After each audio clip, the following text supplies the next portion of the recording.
RTCI, la plus belle des radios. Le journal.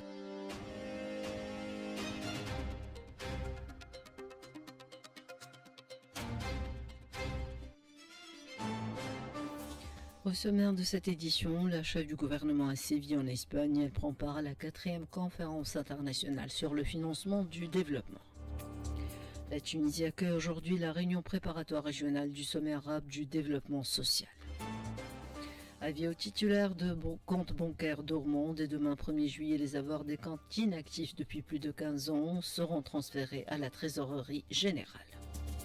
Également à partir de demain, la facturation électronique est désormais obligatoire pour toutes les entreprises. Coup d'envoi aujourd'hui des examens de la session de contrôle du bac. Les épreuves se poursuivront jusqu'au 3 juillet. 46 000 candidats sont concernés. Grève des jeunes médecins à partir de demain. 7 000 internés résidents dénoncent leurs conditions de travail et exigent des réformes. Dans le monde, négociations en cours pour un cessez-le-feu de 60 jours à Gaza.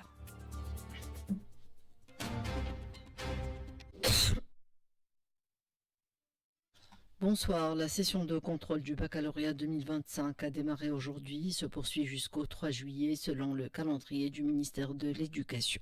Elle concerne près d'un tiers des candidats, journée lors de la session principale qui a affiché un taux de réussite nationale de 37,08%. Les résultats de cette session seront annoncés le 13 juillet prochain. Le ministère assure que toutes les conditions sont réunies pour garantir des épreuves sécurisées et bien encadrées. La chef du gouvernement participe aujourd'hui et demain à Séville, au nom du président de la République Kais Saied, aux travaux de la 4e conférence internationale onusienne sur le financement du développement, consacrée à la mise en œuvre de l'agenda 2030 et la promotion de la réforme de l'architecture financière internationale. La chef du gouvernement prend part à une série de panels qui portent sur différentes questions économiques. Sarah Zafrani Zenzri tient en effet une série de rencontres avec des chefs de gouvernement et des responsables des institutions financières qui participent à la AFD4, laquelle présente une opportunité majeure pour accélérer la mise en œuvre de l'agenda 2030. La chef du gouvernement s'est entretenue aujourd'hui à Séville avec le Premier ministre portugais, Luís Montenegro. Ils ont convenu d'organiser un forum économique tuniso-portugais à Tunis après l'accord des présidents des deux pays.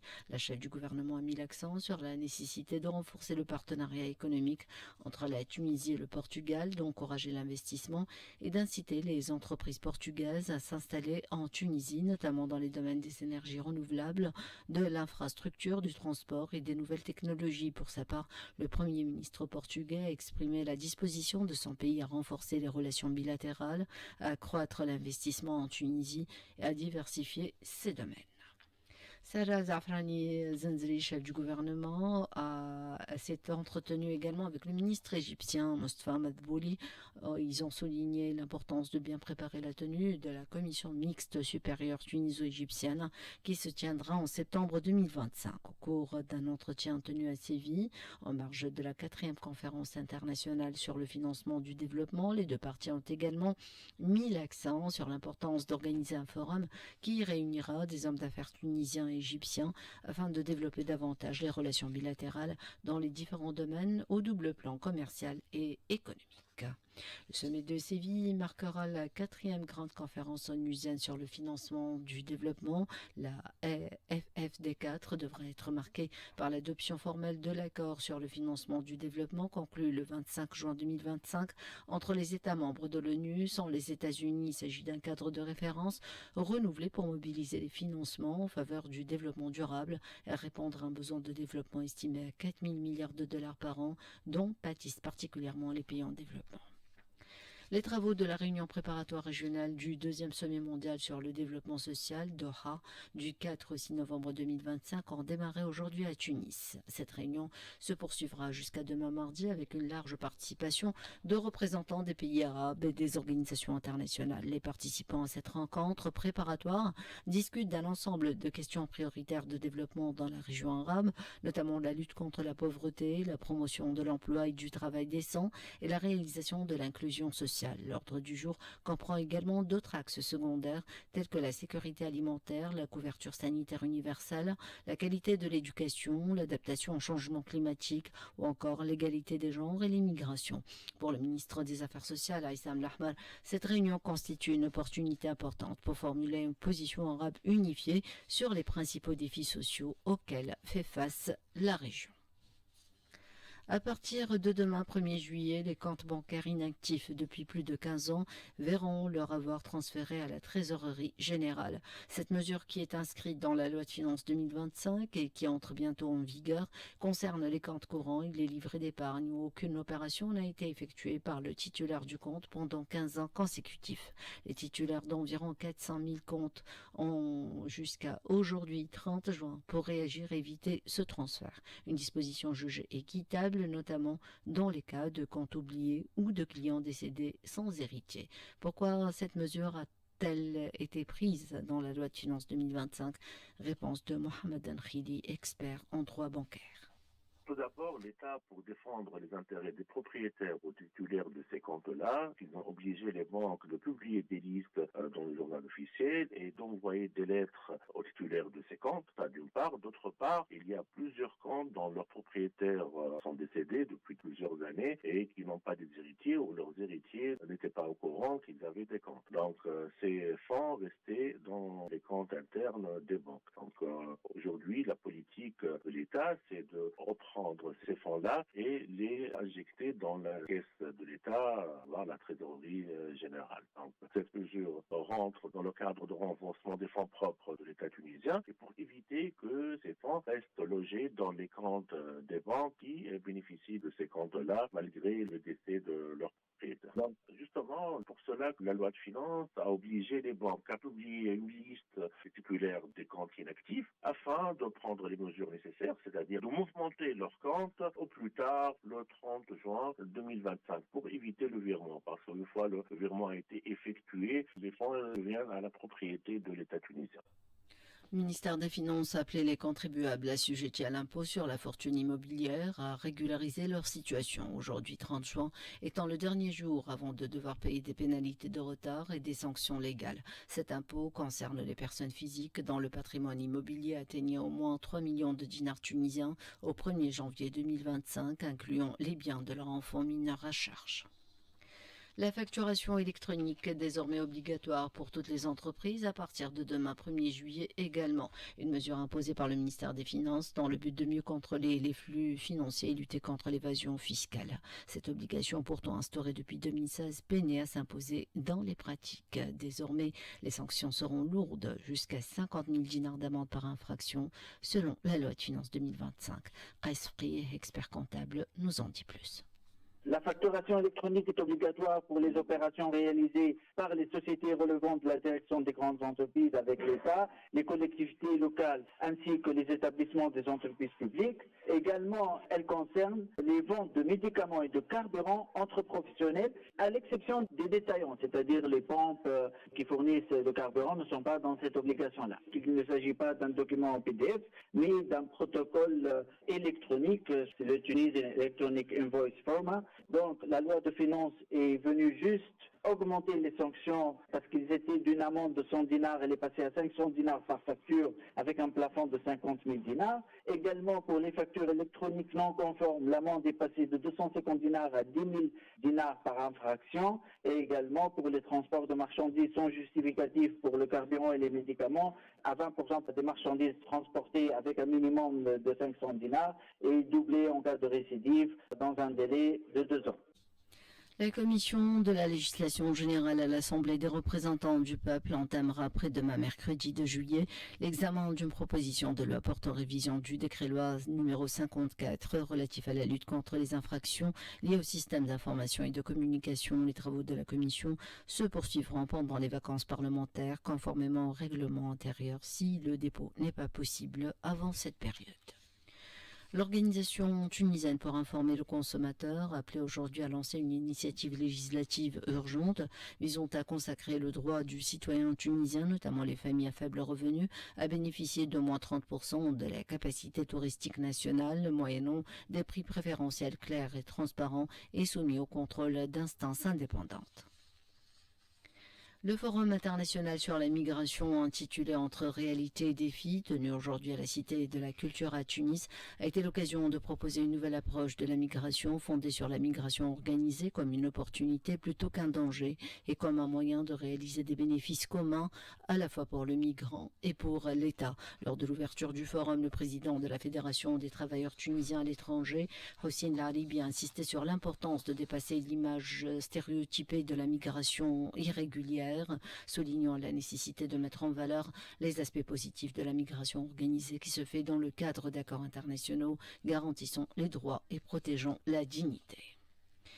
Nouvelle mobilisation des jeunes médecins à partir de demain 1er juillet. Quelques 7000 internes et résidents du secteur public observeront une grève générale demain pour dénoncer des conditions de travail qu'ils jugent précaires. L'organisation tunisienne des jeunes médecins fustige le silence du ministère de la Santé face à leurs revendications, à savoir la revalorisation des gardes de nuit, l'exonération du service civil, ainsi que l'augmentation de la bourse mensuelle. Le climat est déjà tendu. Plus de 6000 jeunes praticiens ont boycotté à plus de 95% les choix de stage proposés par le ministère selon le TJM, une grève qui s'inscrit dans un brin de fer engagé depuis avril sans avancée concrète à ce jour.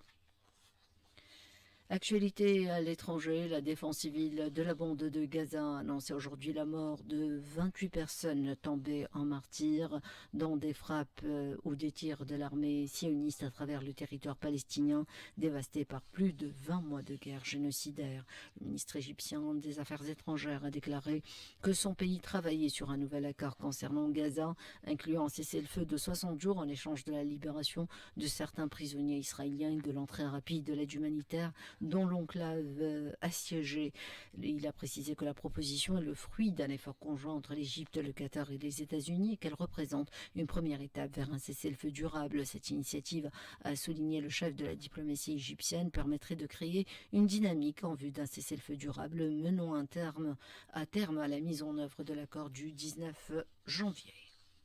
L'Iran pourrait relancer son programme nucléaire. Selon Raphaël Grossi, directeur de l'Agence internationale de l'énergie atomique, Téhéran serait techniquement capable de recommencer à enrichir de l'uranium dans quelques mois, malgré les lourds dégâts causés par les récentes frappes américaines sur ces sites nucléaires. Mais l'incertitude plane autour de plus de 400 kg d'uranium enrichi à 60% introuvable depuis le 10 juin est théoriquement suffisant pour fabriquer plusieurs bombes atomiques.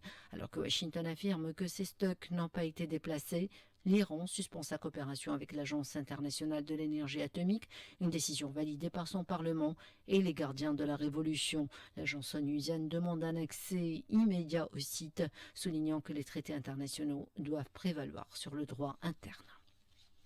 Le sud de l'Europe étouffé aujourd'hui sous une canicule persistante qui atteint en France une ampleur géographique jamais vue et sévit des Balkans jusqu'en Angleterre, entraînant des températures records en Espagne et en Méditerranée et même la formation d'un impressionnant nuage rouleau au Portugal à 26 degrés en moyenne selon des données du programme européen Copernicus enregistrées hier et analysées par Météo France.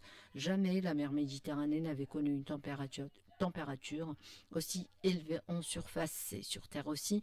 Les records ne cessent de tomber depuis le début de cette vague de chaleur extrême durant le week-end. Ce lundi, des températures maximales et minimales records pour un mois de juin ont été relevées dans plusieurs pays de la Méditerranée. Retour à l'actualité en Tunisie. La Tunisie et la Belgique célèbrent l'art et le dialogue culturel à Tunis. La Cité de la Culture accueille à partir d'aujourd'hui et jusqu'au 7 juillet une semaine artistique rythmée par des expositions collectives, performances, projections, ateliers et rencontres ouvertes au public. Un événement porté par l'ASBL Expression Art en collaboration avec l'ambassade de Tunisie à Bruxelles, la délégation Wallonie-Bruxelles, le ministère des Affaires culturelles et l'Office du tourisme. L'objectif étant de faire rayonner la création contemporaine et renforcer les ponts entre les deux rives. Sport et tennis, la mésaventure continue pour Ons Jabeur. La joueuse tunisienne double finaliste à Wimbledon a été contrainte à l'abandon aujourd'hui lors de son premier match face à la Bulgare Victoria Tomova. Visiblement diminuée physiquement, Jabeur a sollicité un temps mort médical au début du deuxième set alors qu'elle venait de perdre la première manche au tie-break. 6-7 a été menée 0-2 en larmes. Elle a quitté le court sous les applaudissements, capable de poursuivre. Ce nouveau coup dur intervient alors qu'elle peine à retrouver son meilleur niveau depuis une blessure à l'épaule contractée à la veille de l'US Open 2024. Un abandon lourd de sens dans un tournoi qu'elle affectionne tant et qui laisse planer le doute sur la suite de sa saison. Prévision météo. L'été s'annonce brûlant selon l'Institut national de la météorologie. La saison estivale 2025 s'annonce plus chaude et plus sèche que la normale sur tout le territoire. Dans son dernier bulletin, l'INM prévoit pour les mois juillet et août des températures supérieures aux moyennes habituelles avec peu de précipitations. Les maximales pourraient atteindre jusqu'à 42 degrés en juillet et 40,7 degrés au mois d'août. Point final à cette édition, on rappelle du sommaire avant de vous quitter. Avis aux titulaires de comptes bancaires dormants, dès demain 1er juillet, les avoirs des comptes inactifs depuis plus de 15 ans seront transférés à la trésorerie générale. Également, à partir de demain, la facturation électronique est désormais obligatoire pour toutes les entreprises. Et puis, grève des jeunes médecins demain, 7000 internes et résidents dénoncent leurs conditions de travail et exigent des réformes. Point final à cette édition, merci d'avoir été des nôtres. Merci à Rouaïda Bizit pour la collaboration technique, le programme en langue allemande, tout de suite en compagnie de Mons Flabiet. Excellente écoute sur les ondes de Radio Tunis.